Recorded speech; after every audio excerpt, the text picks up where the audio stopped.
everyone, I'm Sky Freya A. Reyes, and for today's topic, ating pong isa-isahin ang mga paraan kung paano makakatulong tayo sa ating komunidad at paano makakapaghanda at makakaiwas sa mga hindi niaasang sakuna tulad ng tag-ulan, tag-tuyo, pagbagyo o pagbaha. Narito ang mga paraan upang tayo makatulong sa ating komunidad.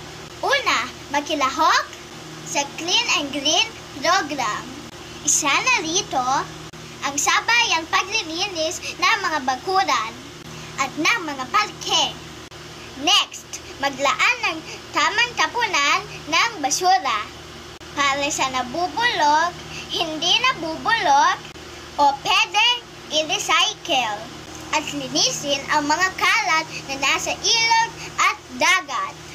Magtanim ng mga halaman o puno sa parke o sa bundok. Sa mga paraan na ito, maaari tayong makaiwas sa pagdating ng sakuna dahil wala nang babalang kalat sa mga kanal na makakasanghi ng pagbaha. Walang mamamatay na mga isda dahil sa dumi ng dagat at ilog. At maiiwasan ang landslide kung magkakaroon ng madaming puno sa panahon ng tagbagyo. At ilang laman po niyan sa paraan upang tayo ay magtulong sa ating komunidad.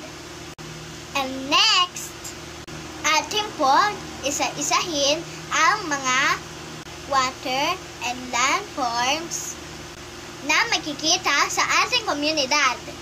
Number 1, lake. Body of water, usually fresh water, surrounded by land on all sides. Number 2, river.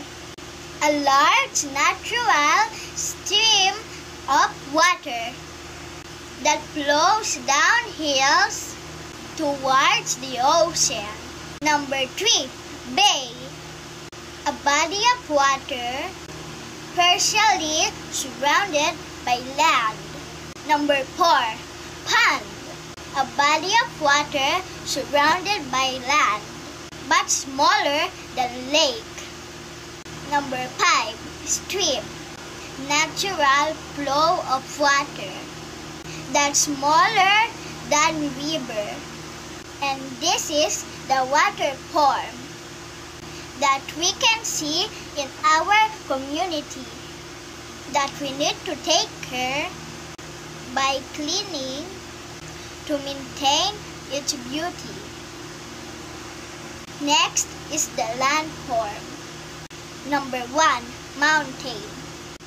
Tallest landform, usually found to be a cone shape with deep sides and pointed tip. Number 2, volcano. A mountain that opens downward to a pool of rock below the earth's surface. Number 3, valley.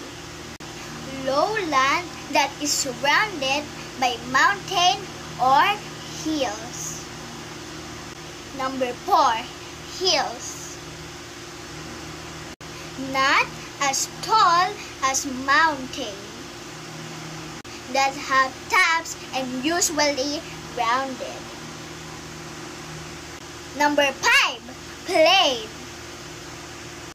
A large area of land with no hills and mountains. And this is the example of beautiful landforms that may see in our surroundings. And watch this in short, simple clip and how to mold a water forms and land forms using clay. Watch out! Hi guys! Today we're making water forms and land forms using clay.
And this is the water forms: ocean, river, and lake. And this is the land forms: mountain, valley, and volcano.